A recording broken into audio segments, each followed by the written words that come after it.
So why, when my epidermis is showing, why when I grab and pull it, does it not rip and tear off? Connective tissue.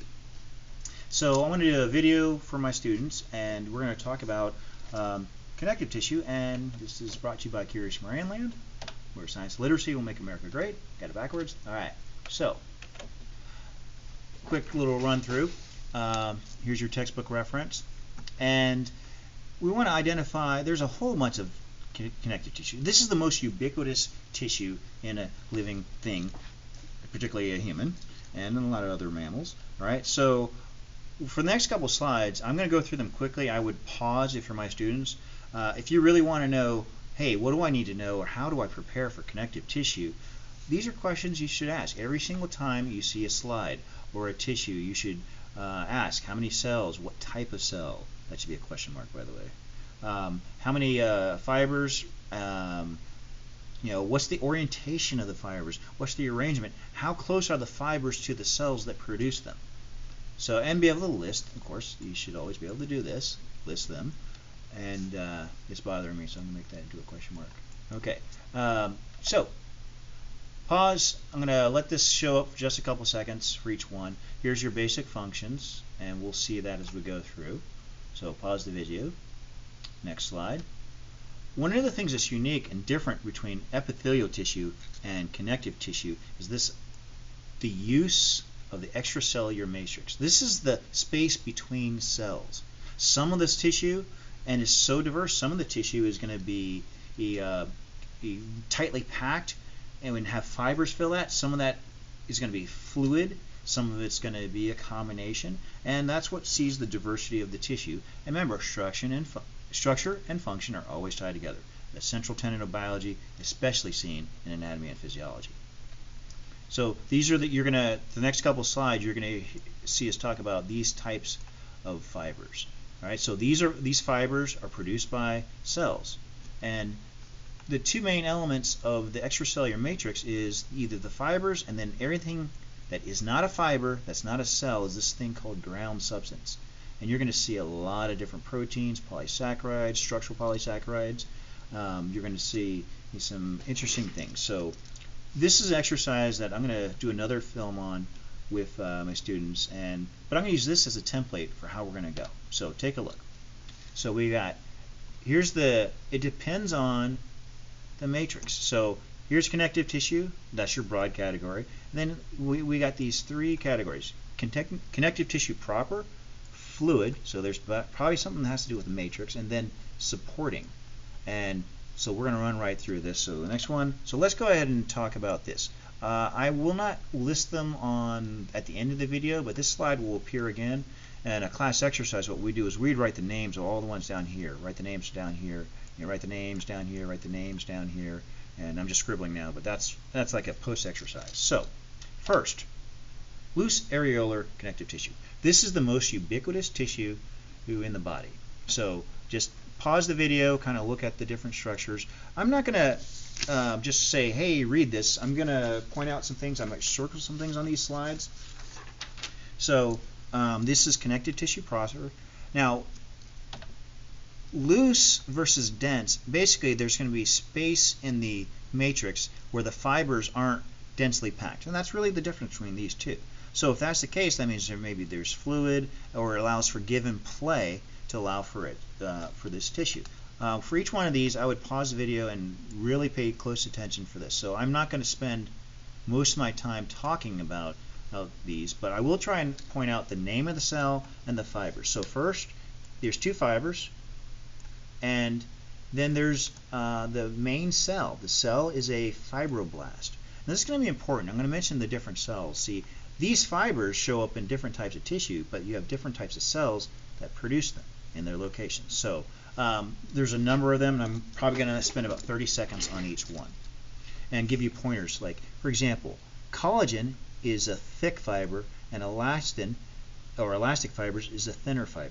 Now there's a third one. We'll see that in a moment. So think about thick. That's a thick fiber.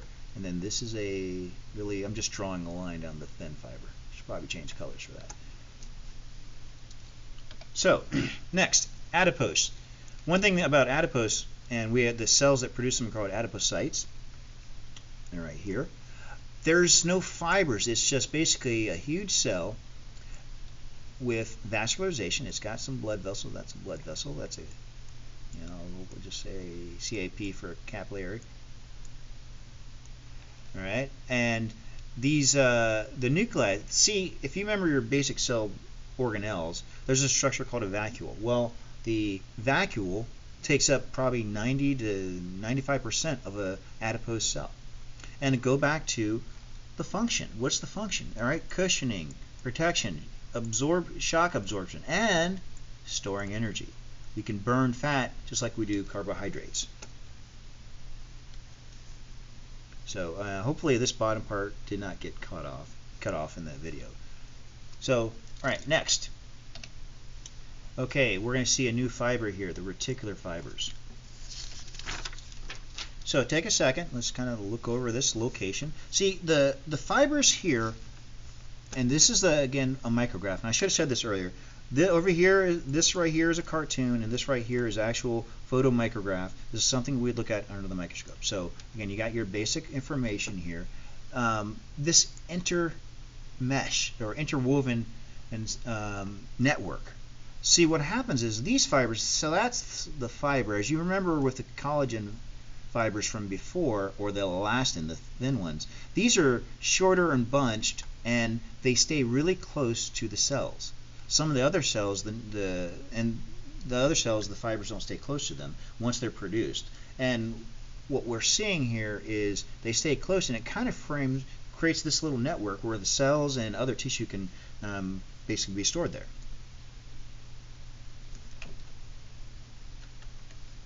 All right, so excuse me. And here are your locations and function, providing a support framework for tissue. Now, here's the thing: spleen. These are actually they're making immune cells. So there's interconnection between one organ and another, and this is probably the most important organ. You do see some liver and kidney as well. So now, the difference between the first ones that we just talked about and these next two, these are densely packed versus loose. You just talked about loose. These are, look at all these fibers. So what you have first, find the cells of fibroblasts, heavily used collagen fibers. And here's the cartoon. You actually see each one of these is a nuclei. And you go by you can stain them. You can do a pretty good job. So dense fibrous connective tissue. You're going to see these in tendons, and there's very little vascular tissue. So let's go ahead and move on to the next one. The next one is the same type of fibroblasts and collagen fibers. But one thing I want to point out before I move on, you notice all the fibers run in the same direction. That's one way to tell the difference between dense regular tissue, which you see in tendons and ligaments, versus dense irregular. So look over here. You see they're not running in a straight line like the previous one. They're not going, so they run in different directions, and this allows for play. This is on your dermis underneath. This is why you have some movement. You can move your skin around, and every time you move it, it doesn't rip and tear because of the dense irregular tissue. Let me show you some better examples. So here's the collagen fibers. You see a lot of fibers and less cells. It's harder to see the cells, and the matrix is filled in with both dense, regular, and irregular. The space is filled in with all the collagen fibers. Notice the name of the cell. Again, it's a fibroblast as well. Here's another picture, and if you see that they're all running in different directions, and this allows for movement and what we call play. This is epidermis here. This is the dermis, which is the connective tissue. And this is just another example. All right, so where are we now? We just talked about the connective tissue proper. Let's talk about fluid one. This is going to be really short. And again, I don't want to make that long of a video. So now we're going to talk about the fluid. Here we go. There. The fluid. So there's really two types, blood and lymph. So let's jump to this. So for blood, the matrix is filled with fluid. As a matter of fact, I'm going to write something up here.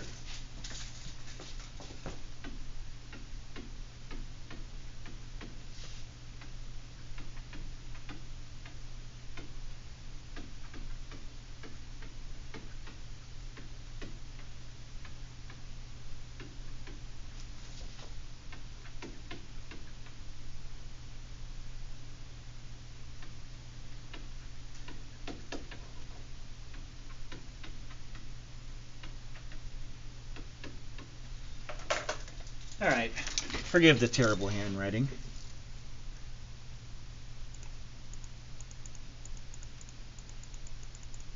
Okay, so as I'm trying to erase this, all right, so plasma, all right, so here's the matrix, and basically 55% of your blood is plasma. It's fluid, and there's a whole bunch of chemicals that are involved. I'm not going to go into that right now. The formed elements are the cells. The cells. All right. Excuse me, I have a little bit of a cough here. So if you look over here, what are, like the hematocytoblasts, the red blood, they're the red blood producers, the white blood cells, which there's actually a whole category of them. There's more than just one type of white blood cells. Like you see the neutrophil, you have macrophages, you have eosinophils. Right? So there's really three categories of cells. There's the red blood cells, all right, the white blood cells, and the platelets. That's for blood clotting. Okay. Lymph, I'm just going to let you pause the video and read through this. So the lymphatic system is basically going to help with your immune. It's going to return fluid that's absorbed in the tissue.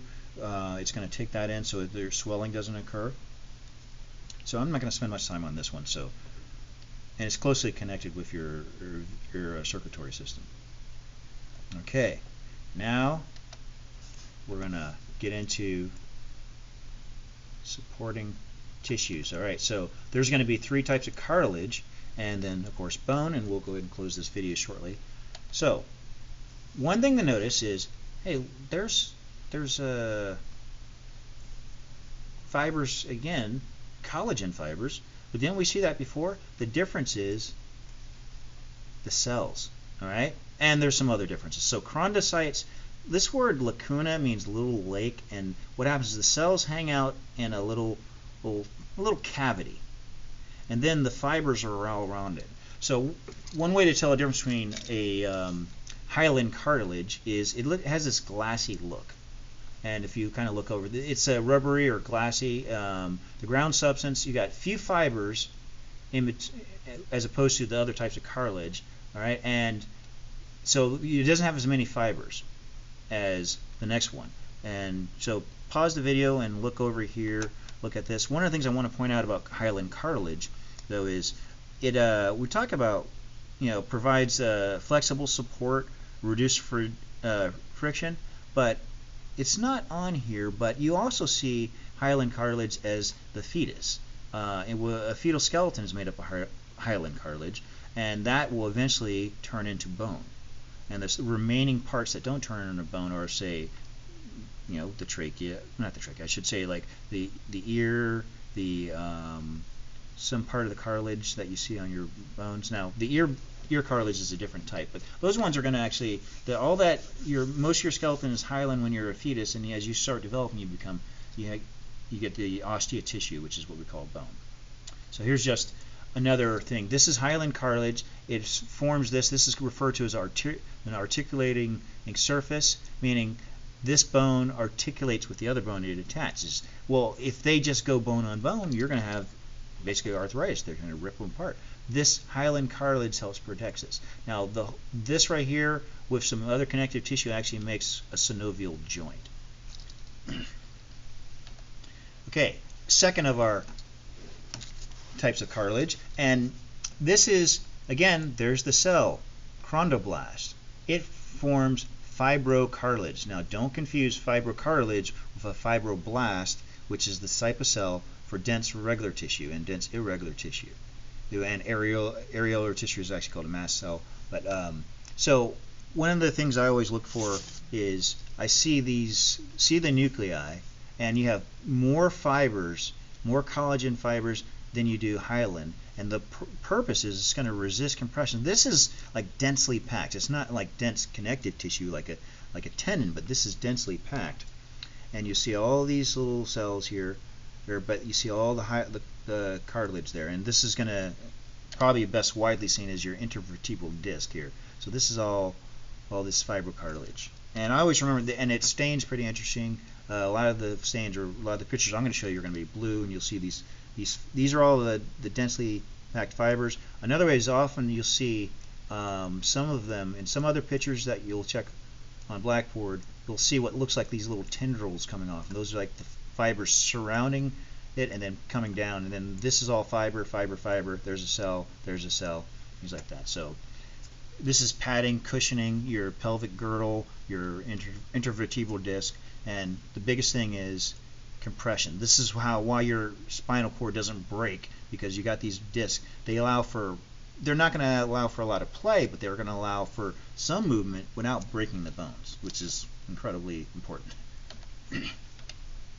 Okay, elastin. We haven't mentioned this is elastic cartilage. Okay, and so it's still a chondroblast. All right, chondroblast, chondrocyte. The difference is a blast is a younger cell, more immature cell, and a cyte is a more mature. I'll do another video where we talk about this. One of the things I want to point out is this perichondrium is a covering. It's a covering. This is actually made up of dense irregular cells. And so and you can always see that these are these big glassy, not glassy like hyaline, but you see very big cells, and then the fibers are interlaced in between them. So you see more cells with elastic than you see with the fibrocartilage or with the hyaline. And that's why a lot of people confuse hyaline with elastin. Number one, it's elastic fibers versus collagen, and even though the main base cell, what we call the progenitor or the stem cell, is still a chondrocyte or a chondroblast. So here's the perichondrium. See all these big chondrocytes here. And chondroblast. A blast is a younger cell. A cyte is an older cell. Okay, last one, bone. You're going to notice here's that lacuna, that little lake, that little cavity where the cells go in. And one of the things about them is, I mentioned hyaline cartilage, how it will turn the bone, and that's we got this lacuna. What happens is you have this matrix that's filled with calcium phosphate.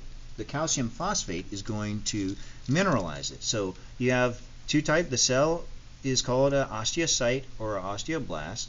And when you're really looking at these each one of these little dots, those are the nuclei, and that's the lacuna. Inside that is one of your type of bone cells. So the osteoblast, you actually can't tell if it's osteoblast or osteocyte unless you're actually down in there, but the difference is age. One's immature versus mature.